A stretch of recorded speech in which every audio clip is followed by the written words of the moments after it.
അപ്പോൾ എനിക്ക് വളരെ വിഷമം തോന്നി. അദ്ദേഹത്തെ പോലൊരു സ്കോളറായ അറിവുള്ള മനുഷ്യൻ വാട്സപ്പ് യൂണിവേഴ്സിറ്റിയിൽ വീണുപോയി വ്യാജ വാർത്തകളും മറ്റും പറയുന്നു. അതായത് കോടതി നിരപരാധിയാണെന്ന് 4 സ്ഥലങ്ങളിൽ എടുത്തു പറഞ്ഞ CPM-കാർ കള്ളക്കേസിൽ കുടുക്കിയ 41 ദിവസം അങ്ങനെ കള്ളക്കേസിൽ ജയിലിൽ കിടക്കേണ്ടി വന്ന തന്ത്രിയെക്കുറിച്ച് ഒരു BJP നേതാവ് ഇങ്ങനെ പറയുന്നത് വളരെ വിഷമകരമാണ്. BJPയിൽ എല്ലാവർക്കും അഭിപ്രായം ഉണ്ടെന്നൊന്നും എനിക്ക് തോന്നുന്നില്ല. രാജീവരെക്കുറിച്ച് അദ്ദേഹത്തെ രാജീവ് ചന്ദ്രശേഖർജി അദ്ദേഹത്തെ വിസിറ്റ് ചെയ്തിരുന്നു. ശ്രീ കുമ്മനം രാജശേഖരൻ ചേട്ടനെ പോലുള്ള ആൾക്കാർ അവർക്കൊന്നും അഭിപ്രായം ഉണ്ടെന്ന് തോന്നുന്നില്ല. ശ്രീ സുരേഷ് ഗോപിയെ പോലുള്ള ആൾക്കാർക്ക് അഭിപ്രായം ഉണ്ടെന്ന് തോന്നുന്നില്ല.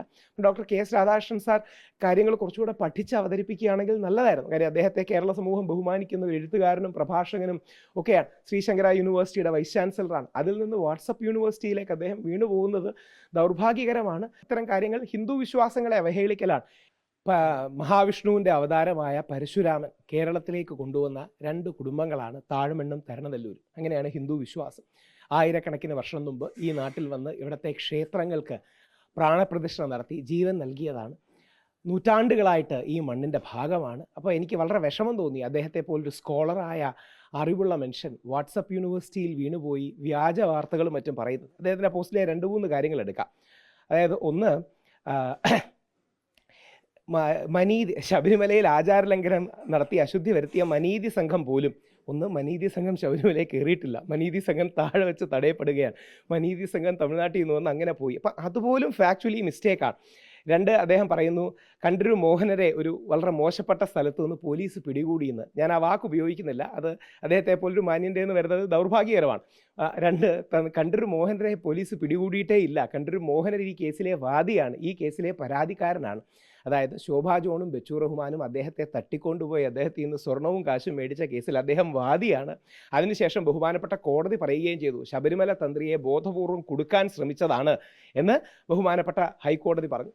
3, രാജീവർ വ്യാജരേഖ ചമച്ച് സ്വർണ്ണക്കൊള്ള കേസ് നടത്തിയ കേസ് 2 കേസിലെ പ്രതിയാണ്. കണ്ഠരര് രാജീവർക്കെതിരെയുള്ള ആരോപണം വ്യാജരേഖയല്ല, അയ്യപ്പൻ്റെ അനുമതി മേടിച്ചില്ല, അല്ലെങ്കിൽ അയ്യപ്പൻ്റെ അനുജ്ഞ മേടിച്ചില്ല എന്നുള്ളതാണ്.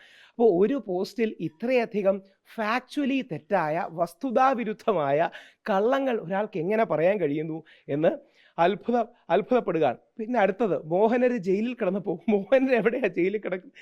എന്തൊക്കെ കള്ളങ്ങളാണ് പറയുന്നത്. മോഹനര് ജയിലിൽ കിടന്നപ്പോൾ അദ്ദേഹം തൻ്റെ മകനെ തന്ത്രിയാക്കണമെന്ന് ആവശ്യപ്പെട്ടു. കണ്ടൊരു മോഹനര് വാദിയായ കേസിൽ ശോഭാ ജോൺ അടക്കമുള്ളവരാണ് ജയിലിൽ കിടന്നത്. അപ്പം എവിടുന്നോ വാട്സപ്പ് കിട്ടി അദ്ദേഹം അതേപോലെ എടുത്ത് അദ്ദേഹത്തിൻ്റെ വോളിലിടുകയാണ്. അത് വളരെ ദൗർഭാഗ്യകരമാണ്. ഇനി എല്ലാവർക്കും അറിയാൻ വേണ്ടി, ശബരിമല, അതായത് ദേവസ്വം ബോർഡ് ശബരിമലയിലെ അഡ്മിനിസ്ട്രേറ്റീവ് കാര്യങ്ങളാണ് ചെയ്യുന്നത്. തന്ത്രി അവിടുത്തെ ആചാരപരമായ കാര്യങ്ങളുമാണ് ചെയ്യുന്നത്. ആചാര കാര്യങ്ങളിൽ പരമമായ വാക്ക് തന്ത്രിയുടെയാണ്. ശബരിമലയെ മാത്രമല്ല എല്ലാ അമ്പലങ്ങളുടെയും അഡ്മിനിസ്ട്രേറ്റീവ് കാര്യങ്ങൾ അത് ദേവസ്വം ബോർഡുമാണ്. അപ്പോൾ ഇത്രയധികം കള്ളങ്ങളും തെറ്റുകളും വ്യാജവും അദ്ദേഹത്തിന് എങ്ങനെ പറയാൻ കഴിയുന്നു എന്ന് എനിക്ക് അത്ഭുതം തോന്നുന്നു. അതും അദ്ദേഹത്തെ പോലെ പണ്ഡിതനായ ഒരു വ്യക്തിക്ക് ദയവായി ക്രോസ് ചെക്ക് ചെയ്തിട്ട് വാട്സപ്പിൽ വരുന്ന ഫോർവേഡുകൾ അദ്ദേഹം ഇടണമെന്നാണ് എൻ്റെ അഭ്യർത്ഥന.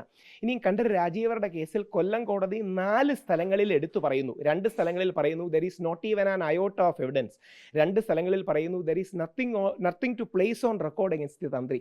അതായത് കോടതി നിരപരാധിയാണെന്ന് 4 സ്ഥലങ്ങളിൽ എടുത്തു പറഞ്ഞ CPM-കാർ കള്ളക്കേസിൽ കുടുക്കിയ 41 ദിവസം അങ്ങനെ കള്ളക്കേസിൽ ജയിലിൽ കിടക്കേണ്ടി വന്ന തന്ത്രിയെക്കുറിച്ച് ഒരു BJP നേതാവ് ഇങ്ങനെ പറയുന്നത് വളരെ വിഷമകരമാണ്. BJPയിൽ എല്ലാവർക്കും അഭിപ്രായം ഉണ്ടെന്നൊന്നും എനിക്ക് തോന്നുന്നില്ല. രാജീവരെക്കുറിച്ച് അദ്ദേഹത്തെ രാജീവ് ചന്ദ്രശേഖർജി അദ്ദേഹത്തെ വിസിറ്റ് ചെയ്തിരുന്നു. ശ്രീ കുമ്മനം രാജശേഖരൻ ചേട്ടനെ പോലുള്ള ആൾക്കാർ അവർക്കൊന്നും അഭിപ്രായം ഉണ്ടെന്ന് തോന്നുന്നില്ല. ശ്രീ സുരേഷ് ഗോപിയെ പോലുള്ള ആൾക്കാർക്ക് അഭിപ്രായം ഉണ്ടെന്ന് തോന്നുന്നില്ല.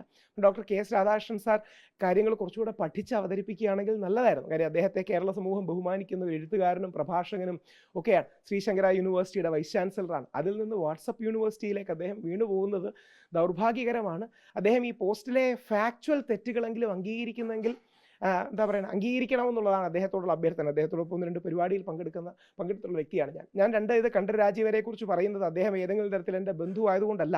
അയ്യപ്പസ്വാമിയുടെ പിതൃസ്ഥാനീയനാണ്. ഞങ്ങൾ കോടാനുകോടി സാധാരണ അയ്യപ്പ വിശ്വാസികൾക്ക് ശബരിമലയ്ക്ക് വേണ്ടി ആദ്യം പോരാടി ജയിലിൽ പോയ വ്യക്തി ഞാനാണ്. ഞങ്ങളടക്കമുള്ള കോടാനുകോടി അയ്യപ്പ വിശ്വാസികൾക്ക് തന്ത്രിയെ കുടുക്കിയതിൻ്റെ ദേഷ്യം CPM-നോടാണ്, ശ്രീ പിണറായി വിജയനോടാണ്. അപ്പോൾ ആ അവസരത്തിൽ തികച്ചും കള്ളം പറഞ്ഞൊരു പോസ്റ്റ് ഒരു BJP നേതാവിൽ നിന്ന് വരുന്നത് ദൗർഭാഗ്യകരമാണ്. BJP നേതൃത്വം അത് പരിശോധിക്കുമെന്ന് പ്രതീക്ഷിക്കുന്നു. എനിക്കതിൽ എന്താ പറയുക, പ്രതികരിക്കുമെന്നാണ് എൻ്റെ വിശ്വാസം. കാര്യം ഹൈന്ദവ വിശ്വാസത്തിൽ അടിസ്ഥിതമായ പ്രസ്ഥാനങ്ങളാണ് രാഷ്ട്രീയ സ്വയംസേവക സംഘം, RSSും BJPയും. ചില ആശയപരമായ കാര്യങ്ങളിൽ ഒരുപക്ഷെ വ്യത്യാസമുണ്ട്. ഇപ്പം വാവരുടെ കാര്യത്തിലൊക്കെ വാവർ അയ്യപ്പൻ്റെ ഏറ്റവും മികച്ച മുസ്ലിം സുഹൃത്താണ്. ആ കാര്യത്തിൽ RSSലെ എല്ലാവർക്കും അല്ല, ചിലർക്ക് എതിരഭിപ്രായം ഉണ്ടാകാം. അങ്ങനെ തത്വാധിഷ്ഠിതമായ അഭിപ്രായ വ്യത്യാസം ഉണ്ടാകാം. എന്നാൽ അയ്യപ്പൻ്റെ കാര്യത്തിൽ, ശബരിമല തന്ത്രിയുടെ കാര്യത്തിൽ ഇതിലൊക്കെ ഒറ്റ സ്വരത്തിലാണ് എത്തേണ്ടത്. വളരെ ദൗർഭാഗ്യകരമാണ് ഈ പോസ്റ്റ്. അതും അപകീർത്തിപ്പെടുന്ന ഒരു പോസ്റ്റാണ്, അധിക്ഷേപത്തിൻ്റെ പോസ്റ്റാണ്, വസ്തുതാപരമായി തെറ്റായ പോസ്റ്റാണ്. അപ്പോൾ അദ്ദേഹത്തെ പോലെ വളരെ മുതിർന്നൊരു വ്യക്തി അതെടുത്തത് ദൗർഭാഗ്യകരമാണ്. അതും ഒരു തെറ്റിദ്ധാരണയാണ്. മകനെ തന്ത്രിയാക്കണമെന്നല്ല, തന്ത്രിസ്ഥാനം അവിടുത്തെ ഒരു കുടുംബത്തിനാണ്. ഈ അമ്പലത്തിലല്ല, നല്ലൊരു ശതമാനം കുടുംബത്തിലും കാരാണ്മയായിട്ടോ ഹെറിഡിറ്റി ആയിട്ടോ വരുന്നതാണ്. ഇപ്പം നമ്മുടെ തരണനെല്ലൂരുണ്ട്, അല്ലെങ്കിൽ ചേന്നാസ് ഉണ്ട്, പ്രമുഖ അങ്ങനത്തെ തന്ത്രി ഫാമിലീസ് ഉണ്ട്. പെട്ടെന്ന് ഓർമ്മ വന്ന പേരുകൾ പറഞ്ഞു എന്നേ ഉള്ളൂ. അതേപോലെ താഴമണ്ണുണ്ട്, ഇതേപോലെ അക്കീരവൺ കാളിദാസ ഭട്ടതിരിപ്പാടുണ്ട്, തിരുവല്ല ഭാഗത്ത് മറ്റ് തന്ത്രി കുടുംബങ്ങളുണ്ട്. അപ്പോൾ ഇവരെല്ലാം ഏറ്റവും പ്രഗത്ഭരായ രീതിയിൽ തന്ത്രവൃത്തി ചെയ്യിക്കുന്ന, ഇവർക്കെല്ലാം ജീവിതത്തിൽ എന്താ പറയണേ, വേറെ ഒരുപാട് ഇപ്പോൾ ആധുനിക കാലത്ത് കണ്ഠരര് ബ്രഹ്മദത്തനും കണ്ഠരര് മഹേഷ് മോഹനവർക്കൊക്കെ ഉന്നത വിദ്യാഭ്യാസം നേടി. പക്ഷേ അവരുടെ ജീവിതം അയ്യപ്പ സേവയാണെന്ന് തിരിച്ചറിഞ്ഞ്, ക്ഷേത്രസേവയാണെന്ന് തിരിച്ചറിഞ്ഞ് ആ സേവനത്തിലേക്ക് വന്നവരാണ്. അപ്പോൾ അവർക്കൊന്നും ജീവിതത്തിൽ ഒരു ബ്ലെമിഷുമില്ല, ഒരു ബ്ലാക്ക് മാർക്ക് പോലും കണ്ഠരരാജിയുടെ ജീവിതത്തിൽ ഇതുവരെ ഇല്ല. അപ്പം പലപ്പോഴും ഞാൻ എടുക്കുമ്പോൾ അദ്ദേഹം എന്നെ വഴക്ക് പറയാറുണ്ട്, നീ എടുക്കുന്നത് അഗ്രസീവ് സ്റ്റാൻഡാണ്, ഇത്രയും അഗ്രസീവ് ആവരുത്, സോഫ്റ്റ് ആവണമെന്നൊക്കെ പറയുന്ന പരമസാത്വികനായ, ജീവിതത്തിൽ ഒരിക്കൽ പോലും ഒരു പേരുദോഷം കേൾപ്പിച്ചിട്ടില്ലാത്ത വ്യക്തി. അദ്ദേഹം ഒരിക്കൽ മാത്രം ആ കടുത്തൊരു കാര്യം എടുത്തു കണ്ടത്, അത് ശബരിമലയിൽ യുവതികൾ കയറാൻ നിന്നപ്പോൾ വളരെ ശക്തമായ അദ്ദേഹം മുഖ്യമന്ത്രിയോട് പറഞ്ഞു, ഇവിടെ യുവതികളെ കയറ്റുകയാണെങ്കിൽ ഞാൻ കഥ അടച്ചിട്ട് പോകുന്നു, അല്ലെങ്കിൽ ശ്രീകോവിൽ പൂട്ടിയിട്ട് പോകുന്നു. അല്ലാതെ അതുകൊണ്ടാണ് അദ്ദേഹത്തെ പിന്നീട് കുടുക്കിയെന്ന് കോടതിയിൽ അദ്ദേഹം പോയിന്റ് ഔട്ട് ചെയ്യുകയും ചെയ്തു. അപ്പോൾ ദൗർഭാഗ്യകരമാണ് ഇത്തരം കാര്യങ്ങൾ. ഹിന്ദു വിശ്വാസങ്ങളെ അവഹേളിക്കലാണ്. ഹിന്ദു വിശ്വാസങ്ങളെ, ഹിന്ദു ആചാരങ്ങളെ ഒരു BJP നേതാവ് അവഹേളിക്കുന്നത് വളരെ ദൗർഭാഗ്യകരമാണ്.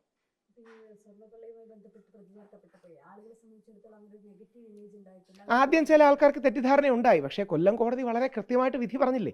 കൊല്ലം കോടതിയിലെ വിധിയിൽ അദ്ദേഹത്തിന് വെറുതെ ജാമ്യം കൊടുക്കുകയല്ല. ഒരുപക്ഷെ താങ്കൾ ശ്രദ്ധിച്ച് കാണും, ബാക്കി എല്ലാവർക്കും SIT കുറ്റപത്രം സമർപ്പിക്കാത്തതുകൊണ്ട് 90 ദിവസം കഴിഞ്ഞ് ജാമ്യം കിട്ടിയതാണ്. എന്നാൽ ശബരിമല തന്ത്രിക്ക് അങ്ങനെയല്ല. വളരെ ആക്റ്റീവായി കോടതിയിൽ വാദിച്ച് അതിശക്തമായ SIT എതിർത്തെങ്കിലും 41-ാം ദിവസം അദ്ദേഹത്തിന് ഒരു മണ്ഡലകാലത്തിൻ്റെ കണക്ക് പോലെ 41 ദിവസം കഴിഞ്ഞ് കോടതി കൃത്യമായ നിരീക്ഷണങ്ങളോടെ 4 സ്ഥലങ്ങളിൽ ഇദ്ദേഹം നിരപരാധിയാണെന്ന് എടുത്തു പറഞ്ഞുകൊണ്ട് ഒരു വിധി വന്നതാണ്.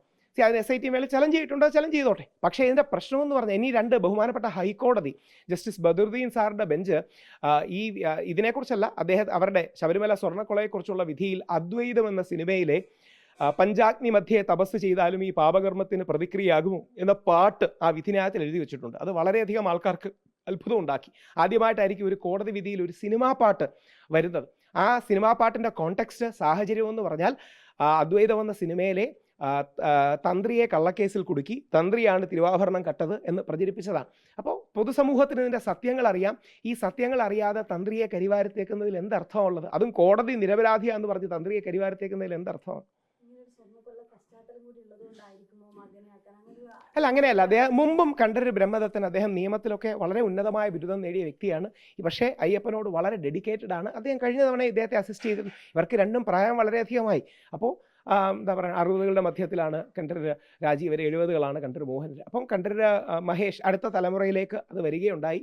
കണ്ഠരര് രാജി ഇവർ അടുത്ത തലമുറയിലേക്ക് വരികയുണ്ടായി. അപ്പോൾ കോടതി നിരപരാധിയാണെന്ന് പറഞ്ഞിട്ട് പോലും ആരെങ്കിലും ഹിന്ദു വിശ്വാസങ്ങളെയോ ശബരിമലയോ അധിക്ഷേപിക്കാൻ ശ്രമിച്ചാൽ അത് വളരെ വേദനാജനകമാണ്. ഈ വലതുപക്ഷത്തു നിന്ന് തന്നെ ശബരിമല യുവതി പ്രവേശനം വേണം എന്ന് പറഞ്ഞൊരു കാര്യം ഇപ്പോൾ ഓർമ്മ വരുന്നത്.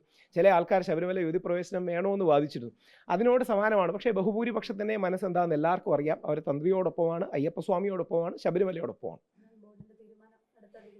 ആ ബോർഡ് അത് ഹൈക്കോടതിക്ക് റെഫർ ചെയ്തു എന്നാണ് പറയുന്നത്. അതൊരു പ്രോസസ്സാണ്, ഹൈക്കോടതിക്ക് റെഫർ ചെയ്തു. എനിക്ക് ഇത്രയും ന്യൂസ് വാല്യൂ തന്നെ അതിനുണ്ടെന്ന് സംശയം ഉണ്ടായിരുന്നു. കാര്യം അദ്ദേഹം ഒരു എഴുത്തു കൊടുത്തു, ഞാനല്ല മകനാണ് വരുന്നത്. അപ്പോൾ ജയകുമാർ സാർ അടക്കമുള്ളവർ, ബഹുമാനപ്പെട്ട ഹൈക്കോടതി അതൊരു തീരുമാനിക്കുമെന്ന് തന്നെയാണ് എൻ്റെ പ്രതീക്ഷ.